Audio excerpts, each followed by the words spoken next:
And don't be stupid news. Submitted by Jordan. A restaurant hits back at his TripAdvisor reviewer who hadn't even eaten there. I didn't know you spoke Italian. Thank you. I saw kids talk. What? Mama! Stop! Oh, there it is. I hope Tiger doesn't talk like that.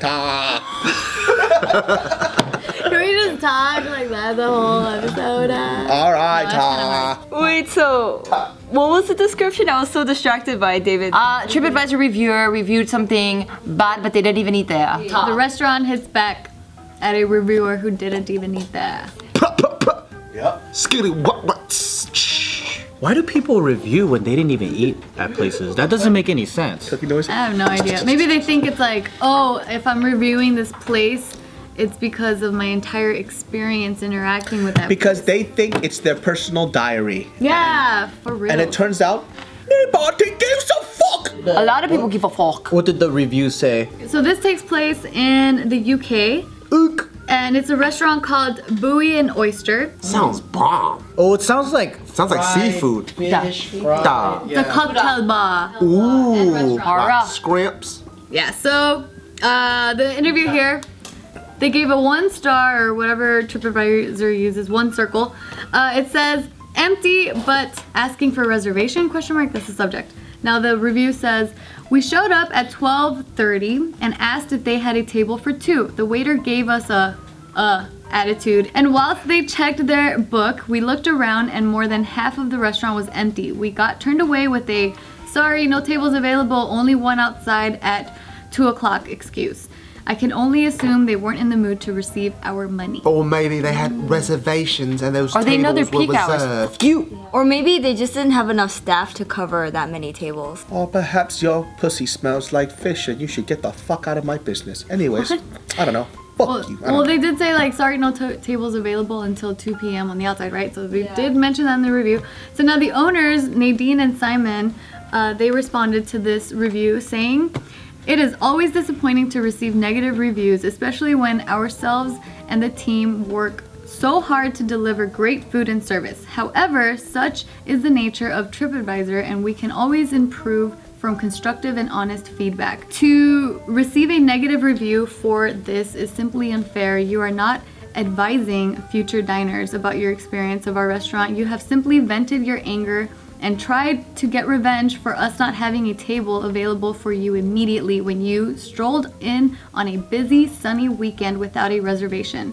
As you said yourself, we were already half full at 12:30, 30 minutes into our lunch service where we had 80 covers booked in. Damn. With advanced and staggered bookings throughout the afternoon. Our trained and experienced restaurant staff do not expect to have to explain what we mean by, sorry, we don't have a table available until 2 p.m. to customers who have not booked, but would have happily shown you our reservations diary had you asked for clarification. FYI, we had lots of lovely customers book in for later tables, go off for a walk on the beach and a drink, and return an hour later for an enjoyable lunch. Sorry that you felt the need to rate your experience as terrible, and we hope that leaving this review made you feel better. Ooh, that is very nice. I'm a fucking genius, dude. What is it? Check this out. Okay.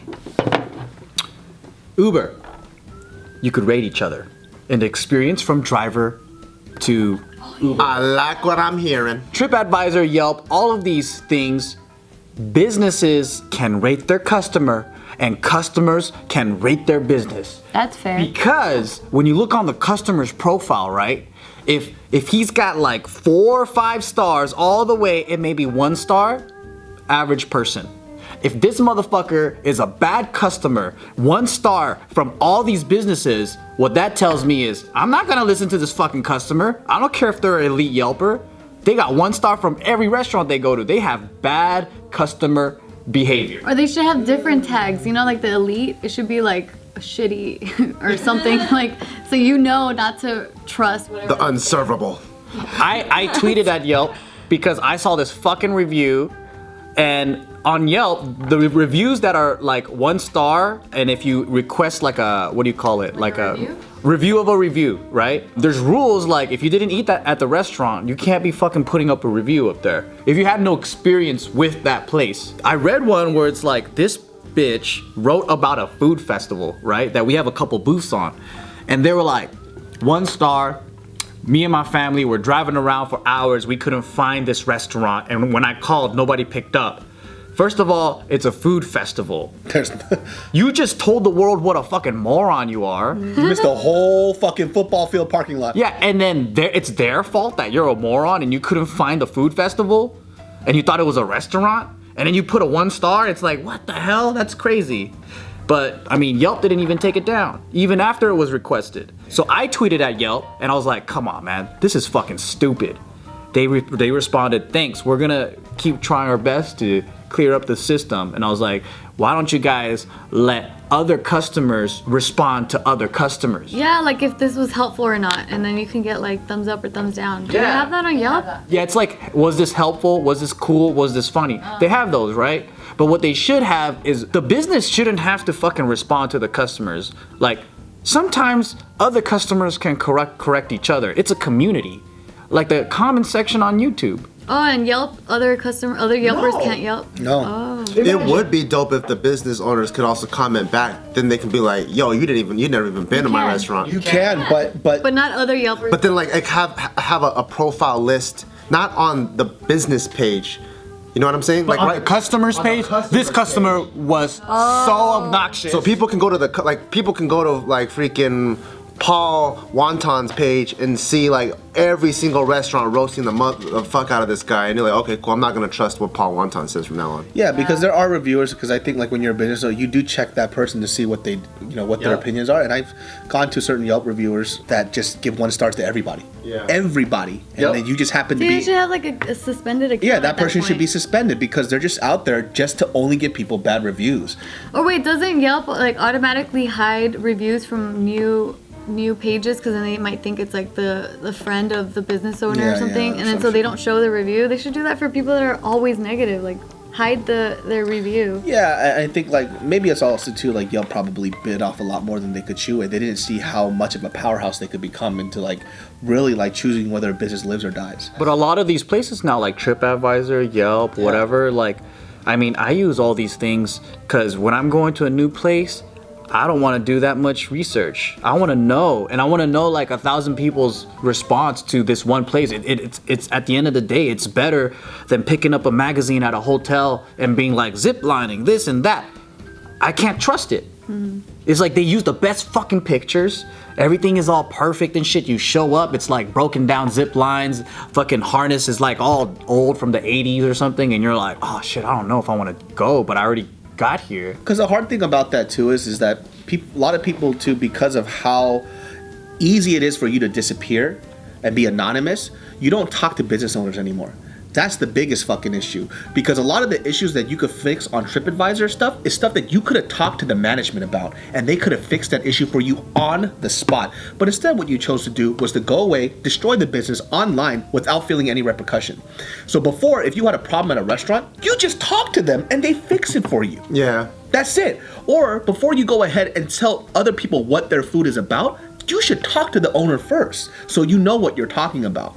And I think too, it's like for you guys or anybody out there that does this kind of stuff, you should realize how much power you have. You do have a lot of power. When you abuse it, you actually destroy people's lives. And I think that's the scary part about it. I just wish people would talk to people. You know what I mean? Like that's just one of those things. That's true, because I read some reviews where people are like, oh, my food was disgusting. I can't even finish the whole plate. And then I paid and I left. I can't believe I paid $20. I'm like, this is a fucking restaurant in America? When you don't like your food, you can say, take it fucking back and give me something else. I've seen that multiple times. I've done it a few times. But like, what's up with you finishing your meal, paying the full amount, and then going back online and talking shit about the restaurant that you never gave them a chance to fix it? Maybe they feel like they're the bigger person. I don't know. But that's not our restaurant culture here. That's like breaking up with someone without giving them a chance to make it up. Yeah, but and then there's those restaurants that you ask them to take it back and they well, then that's a fucking issue. You know what I mean? Yeah. Then that's where you're like, what the fuck? Have a conversation. It doesn't work out, then go ahead and get that. Then write that review. Just give people a chance is what I'm saying, because I don't know. We were at that restaurant in Hawaii and we were hella judgmenting this white lady. Cause when she, she got her fish, right? And then she took it back and we're like, damn man, white people are picky. She got her other thing, she took it back. They brought her some fucking fried shrimp. Vince didn't believe her taste buds. Oh, yeah. He got the fish and he was like, ugh. It was dry as Wow. I got the steak. The restaurant here, it looked cool and it looked nice, but the fucking food was garbage. I fucking took a bite of that shit and I was like, I'm so sorry, white lady. You are so right. What you did was right. This food shouldn't be fucking this price and it shouldn't be coming out like 3 hours later. Give that shit back.